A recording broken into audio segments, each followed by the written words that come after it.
देशभरात विद्यार्थ्यांचं आंदोलन गाजवणारा एक तरुण ज्यांना हजारो विद्यार्थ्यांना एकत्र आणलं, तोच अभिजित दिपके आता थेट देशाचे पंतप्रधान नरेंद्र मोदी, केंद्रीय गृहमंत्री अमित शहा आणि भाजप सरकारवर अत्यंत गंभीर आरोप करताना दिसतोय.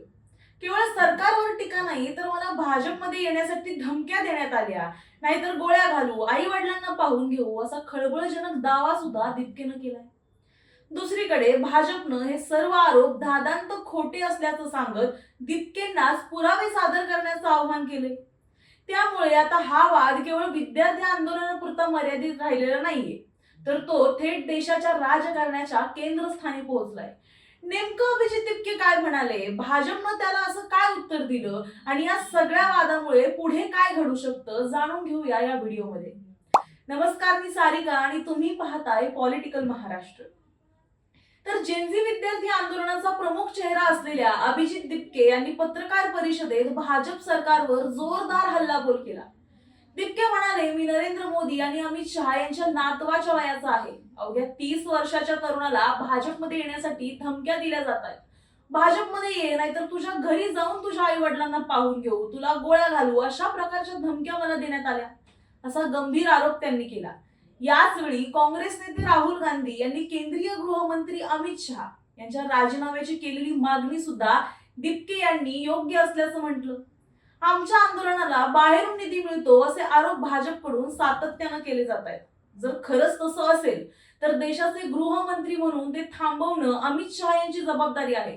मग ते अपयशी ठरले नाहीत का, असा सवाल करत अमित शहा यांनी तातडीनं राजीनामा द्यावा अशी मागणी त्यांनी केली. यानंतर दिपके यांनी महाराष्ट्रातील शिक्षण व्यवस्था आणि पेपरफुटीच्या मुद्द्यावर सुद्धा सरकारवर निशाणा साधला. नरेंद्र असो, धर्मेंद्र असो की देवेंद्र असो, या लोकांना विद्यार्थ्यांच्या शिक्षणाचं काहीच पडलेलं नाही. देवेंद्र फडणवीस बहुतेक आता 2029च्या निवडणुकीच्या तयारीत व्यस्त असतील. त्यामुळेच एमपीएससी, टीईटी आणि पोलीस भरतीच्या पेपरफुटीकडे त्यांचं लक्ष नाहीये, असा टोला सुद्धा त्यांनी लगावला. पुढे ते म्हणाले, भाजपच्या मंत्र्यांची मुलं ही परदेशात शिकतात. त्यांना टीईटी, एमपीएससी किंवा पोलीस भरतीच्या परीक्षाच द्यायच्या नसतात. पण सामान्य विद्यार्थ्यांचं भविष्य या परीक्षांवर अवलंबून असतं. त्यामुळे महाराष्ट्रातील विद्यार्थ्यांच्या हक्कासाठी आम्ही राज्यात सुद्धा मोठं आंदोलन उभारणार आहोत, असा इशारा सुद्धा त्यांनी दिला. मात्र अभिजित दिपके यांच्या या आरोपांवर भाजपनं तात्काळ पलटवार केलाय. भाजप आमदार राम कदम यांनी दिपकेंचे आरोप फेटाळून लावत दिपके कुटुंबीय भाजपनं धमकी दिल्याचं म्हणतात. पण नेमकी कोणी, कधी आणि कोणत्या माध्यमातून धमकी दिली याची माहिती द्यावी. हिम्मत असेल तर पुरावे समोर आणावेत. प्रसिद्धीच्या शोधात येण्यासाठी हा प्रयत्न सुरू आहे, असं म्हणत त्यांनी दिपकेंना थेट आव्हान दिलंय. तर भाजपचे प्रवक्ते केशव उपाध्ये यांनी सुद्धा हे आरोप पूर्णपणे फेटाळून लावलेत. धादांत खोटं बोलणं हा काही नवीन प्रकार नाही. इतर राजकीय पक्षांचे नेते जसे आरोप करतात, खोटं बोलतात, तसाच आरोप अभिजित दिपके यांनी सुद्धा केलाय. भाजपमध्ये प्रवेश केला नाही म्हणून धमक्या दिल्या, यापेक्षा मोठा विरोध असूच शकत नाही.